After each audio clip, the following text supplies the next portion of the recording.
Welcome to Private Banking Strategies Podcast with Vance, Lowe, and Seth Hicks, your secret weapon to protect your assets and never have to start over financially again.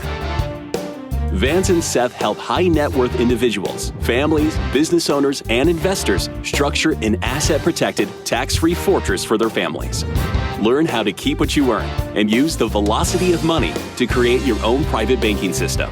Join us on this journey as we explore the secret strategies of the rich and political elite and help you take total control of your financial security. Now, on to the show.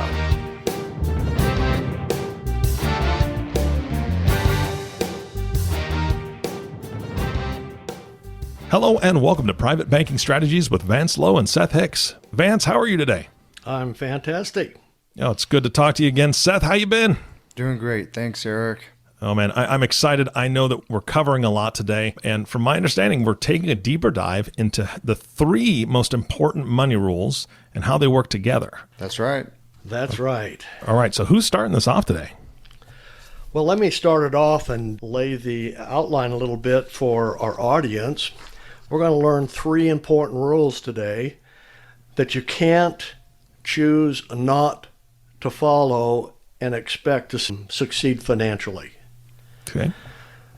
So let's just dive in because of time constraints. We're going to talk about the 10% rule and how we live it in our lives, if that's all right with everybody.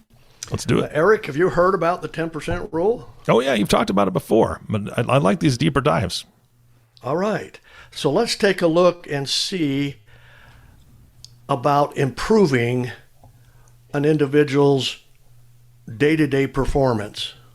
Can we be better off tomorrow than we were today, next week, next month, or so forth, so that we can go forward and always increase and be better off financially than we were the day or the week or the month before? One of the things we need to do with the 10% rule is we have to look for ways to always be able to finance our way through life. We don't know by now through listening to good common sense and banking practices that everything we purchase in life, we finance. We either pay cash and give up interest, or we use somebody else's money and pay them interest. In the 10% rule, when we pay ourselves the 10%, we need to put that money to work. People can call it savings, they can call it whatever they want, but we need to put it to work. And we need to find on a day-to-day basis a way to be able to make that happen. So we turn unexpected financial situations that would normally drain us, normally stop us from paying ourselves 10% out of our paycheck or whatever else, and we sacrifice ending up paying that unexpected bill, when in fact that unexpected bill is the opportunity we're looking for. We can turn that into an asset, a positive, immediately by employing our 10%, our money, and putting it to work to finance that new unexpected bill. So, Seth, jump in here a little bit. What are some ways, if that's the case, and let's say we pay ourselves $1,000 every month, and there's an unexpected $1,000 bill, how can we set that up to make that a positive with the $1,000 that we paid ourselves? You would pull it down from cash value in your private bank, make the payment, and then structure a loan repaying your private bank. And whether it's $1,000 or $10,000 or $100,000, that's the concept. And the beauty of this, by having your own strategy, your own banking system, we can set up the return or the payments at any level we want. Of course, the interest rate you can make as high as you want. Eric, do you want the earnings? Oh, of course, yeah. New investment, high or low? No, we want them high. Okay, so we could actually set the interest rate we wanted to charge and still keep our payment where it's manageable. So these are everyday things we look at that we just pass by on a day-to-day basis if we're not clued in to the 10% rule. So we have to live the 10% rule, but we have to internalize it, look for opportunities, look for ways to put that in. So it's critical that we do that we can tune in. It will improve. It only takes a few of those. A month here, a month there of an unexpected bill, and we start financing a lot of things that our money has gone for. That money's coming back. It fits within our budget, and we literally could have as much coming in from the 10% rule as we have coming in income eventually. So we grow with that. It's always an improvement. So that 10% rule in a day-to-day, everyday lifestyle is critical for us to look at and to do.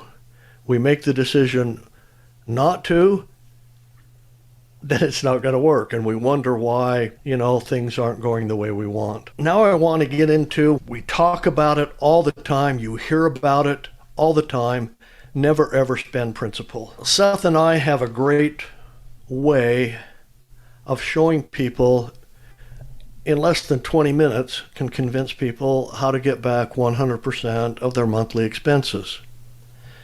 If we can get that back, we're not spending principal. So we have to learn what the banks do to get the money back. That's a clue, that's a key as to how we never spend principal. Banks never spend principal. The people who have conquered the wealth factor and money, they never spend principal. Everybody always borrows everything they need to live on.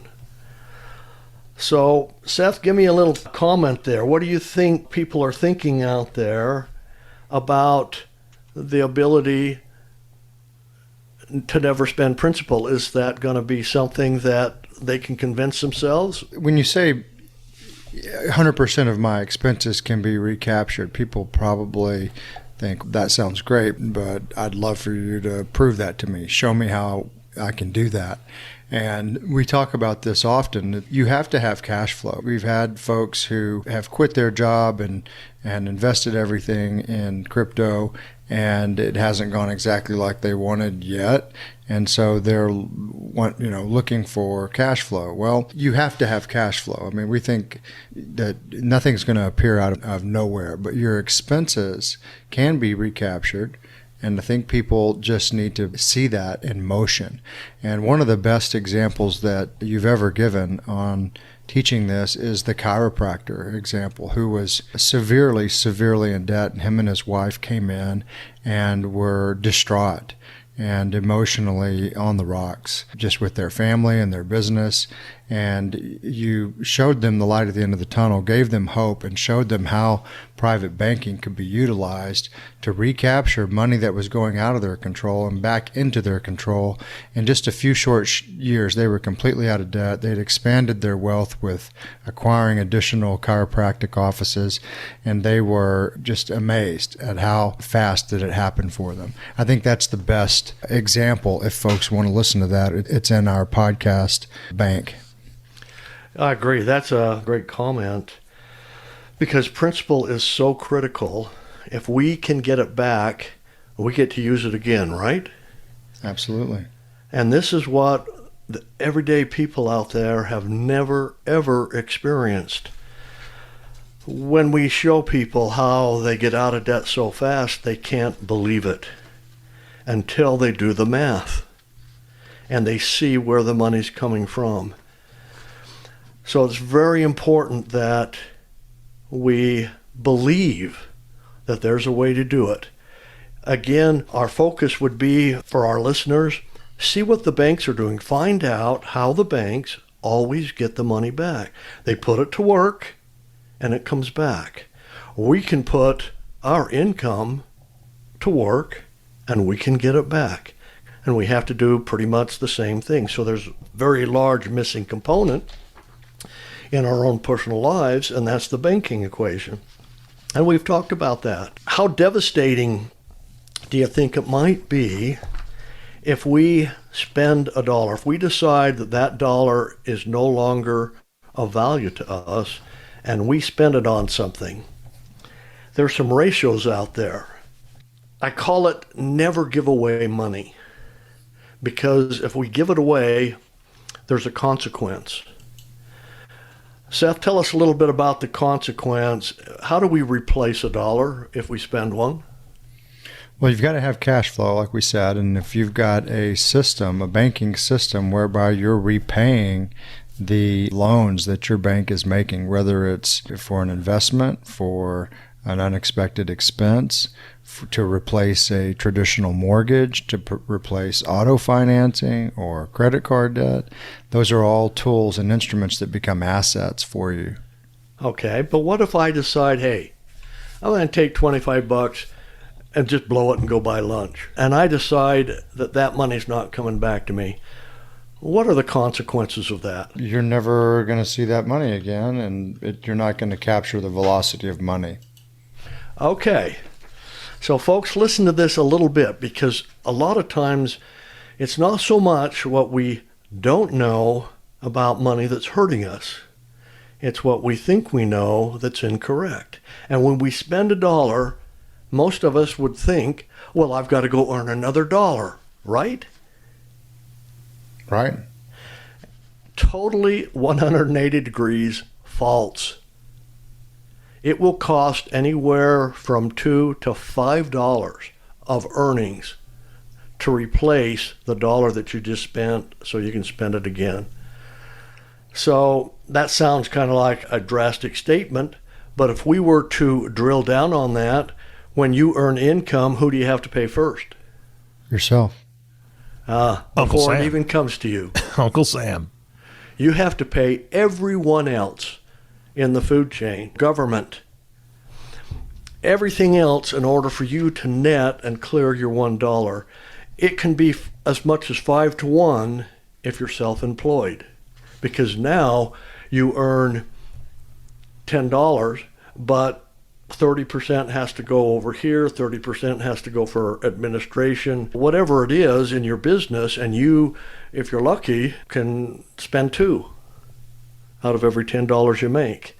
So it's important now, if we understand that, then our will to go out and get rid of a dollar and not account for it makes that impact much higher. So let me just add one comment to that, because you and I have talked about financing your business taxes or your tax obligations through your private bank.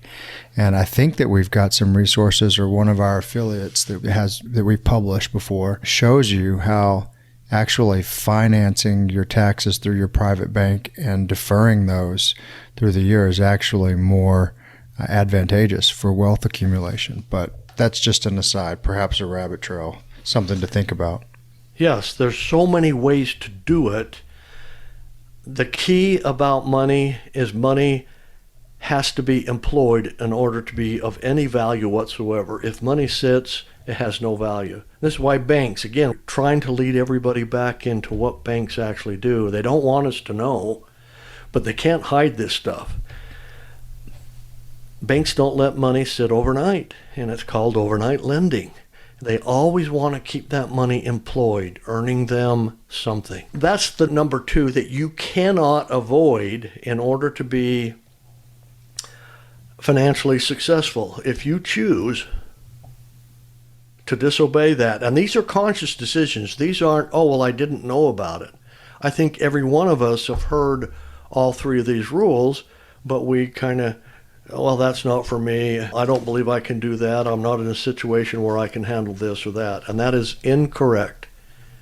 And it's exactly what the banks want you to think, so that they can have all of your hard-earned money, because it always goes back to them. Let's talk about the last one a little bit. So, Seth, we're talking about a well-constructed financial roadmap. That goes into a lot of our 7 pillars, correct? Of course. Yeah, that's right. So in just that statement, what are we talking about here? Why do people need to have a written plan? For one, the discipline and the muscle memory of exercising those loans and understanding the recapturing of expenses and having your annual compounding growth that comes to you tax-free is important to recognize and see. There's 7 pillars, obviously. That's one of the banking pillars. So we could take that a lot of different ways, but that's a start. Yeah, there are. But a well-designed plan, if you're doing asset protection, you've got to have a meticulous plan that covers everything, right? For sure. Because if you leave something out, it's kind of like you have a great, fantastic chicken coop. You got a lot of chickens in there, but you didn't quite get this corner covered, and that fox can get in and devastate you.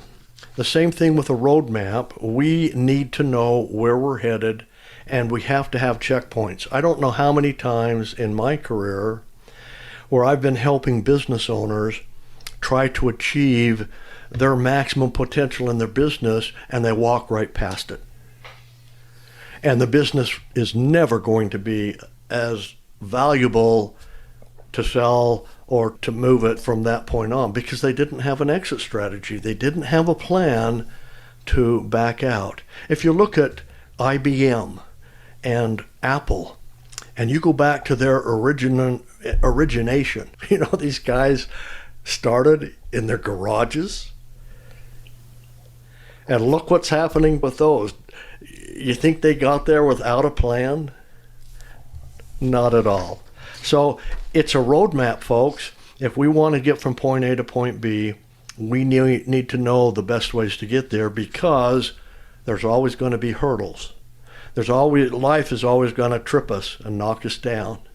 And that's one of the great values that you provide, Vance, to clients is the 8-year roadmap where you effectively take their financial details and circumstances and fine-tune them into a specifically crafted plan where they know exactly which creditor to pay first and how much and how to use their bank, and they know how the money flows, and they can see month over month, every month, how their wealth increases, how their debt decreases, and how that 8-year plan effectively gets them across the finish line of where they want to go. And then, like you said, there may be other adjustments that are made, but that's one of the great things that I think we provide that other folks just don't have. And that's a complete strategy of how to follow it and how to do it.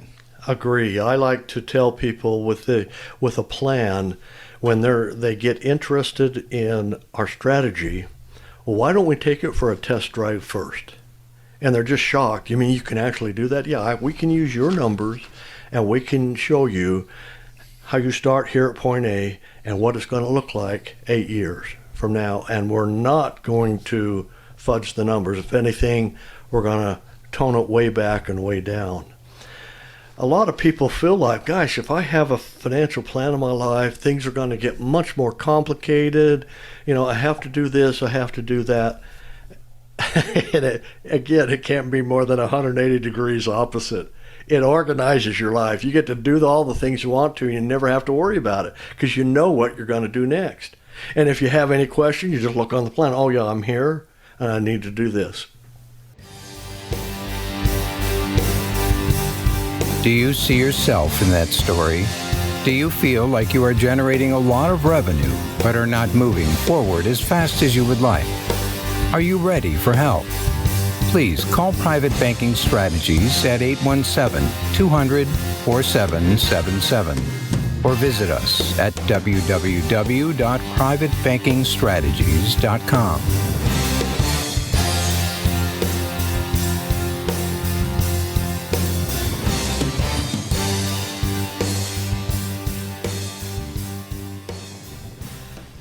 All right, so the plan keeps you organized and going in the right direction. Knowing what to do and when to do it assures an outcome. Okay, let's depict this like a ship. Ship's out in the middle of the ocean. Okay, what happens if it loses steering control or its rudder, what's going to happen to that ship? It's going to float aimlessly. Aimlessly, and that's the plan. That is the steering mechanism. And today, planes, ships, and even cars can be put on autopilot, programmed in to go from point A to point B.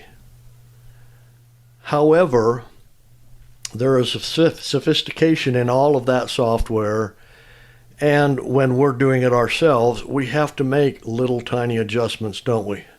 Of course.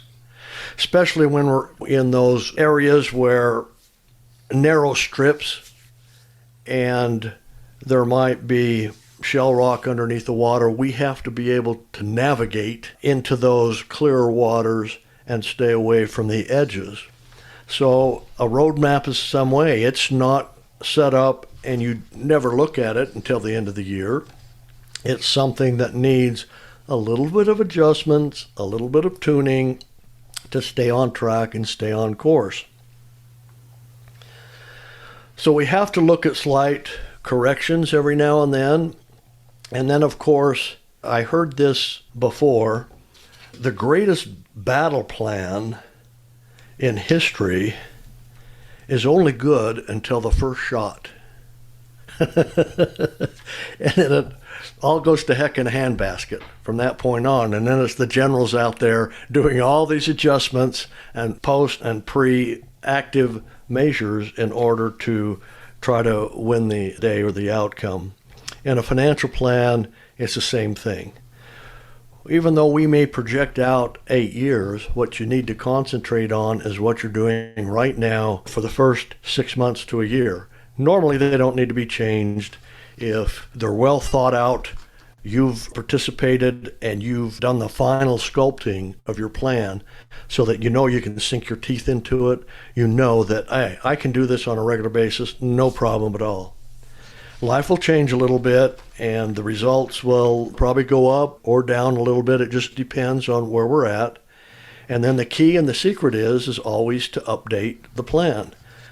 All autopilots, all navigation systems have updates to them continually, right? Of course.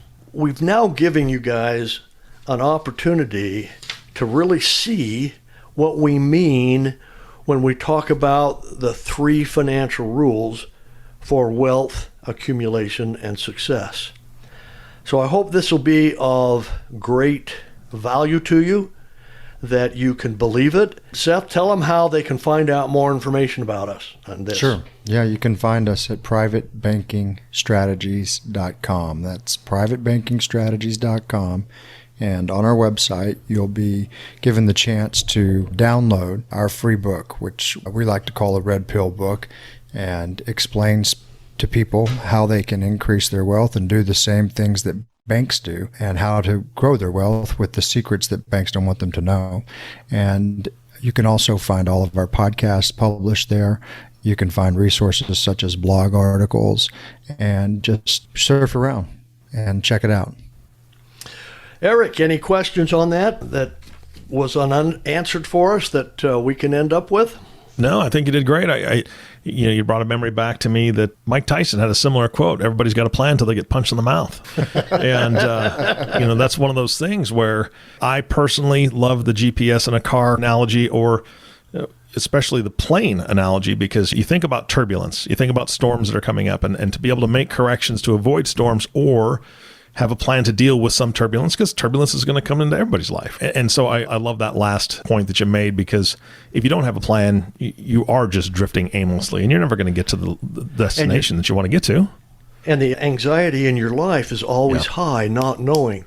Folks, when you give money over to someone else, you can't eliminate the anxiety that you're having inside because someone else is in control. Yeah. With private banking strategy, you are 100% in control. You are driving your vehicle. You don't need them. And the other thing, going back to the 10% rule, the thing that kept going on and on in my brain was that if you're financing something, either you get to choose the percentage rate that you pay yourself back, or somebody else chooses a percentage rate for you, and that goes to them. So why not, make it something to where you get to choose that percentage rate, but because you get to get it back. So that I saw just recently, my daughter actually has tremendous credit, and she got this thing in the mail, and she's like, would you look at this? And I was like, all right, what do you got? She was frustrated. She goes, look at this. It was a credit card application. It was an offer, right? She seriously, I think she's close to 800 credit wise. She's done fantastic. And this credit card was trying to get her to sign up for something that had 25.6% interest. She's like, they're smoking something funny. Are you kidding me? She's like, where's the shredder? I'm like, good girl. She's not going to put up with that. She knows better. She's learned and she's watched her credit score. She knows what she's doing. And I think that once people get over that concern of, I just don't know exactly how to handle something, or I don't know what questions to ask the questions. Try to figure it out.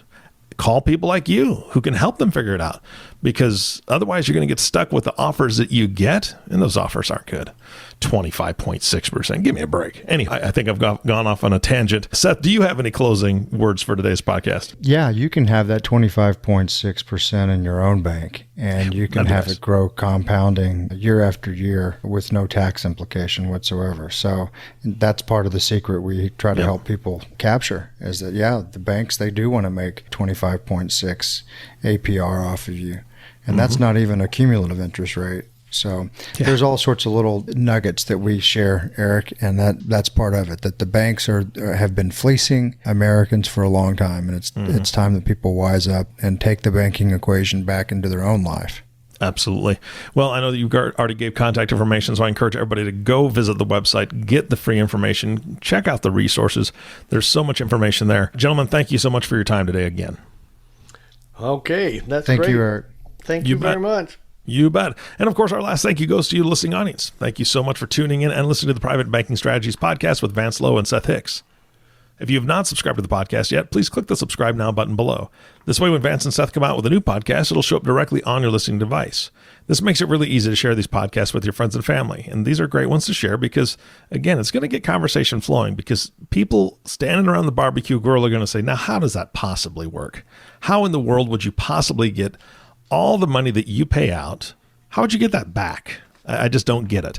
Well, guess what? There's answers. Share the resources, have the discussion, and then make the call. Again, thank you so much for listening today. For everyone at Private Banking Strategies, this is Eric Johnson reminding you to live your best day every day. And we'll see you next time.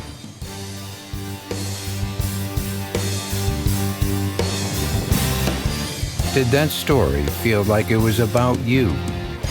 Do you feel you should be making more progress toward your financial goals? Do you feel stuck? Let us help you get unstuck. Are you ready to take action and get your own private bank? Please call Private Banking Strategies at 817-200-4777 or visit us at www.privatebankingstrategies.com. Thank you for listening to the Private Banking Strategies podcast. Click the subscribe button below to be notified when new episodes become available. The information covered and posted represents the views and opinions of the guest and does not necessarily represent the views or opinions of Private Banking Strategies. The content has been made available for informational and educational purposes only. The content is not intended to be a substitute for professional investing advice. Always seek the advice of your financial advisor or other qualified financial service provider with any questions you may have regarding your investment planning.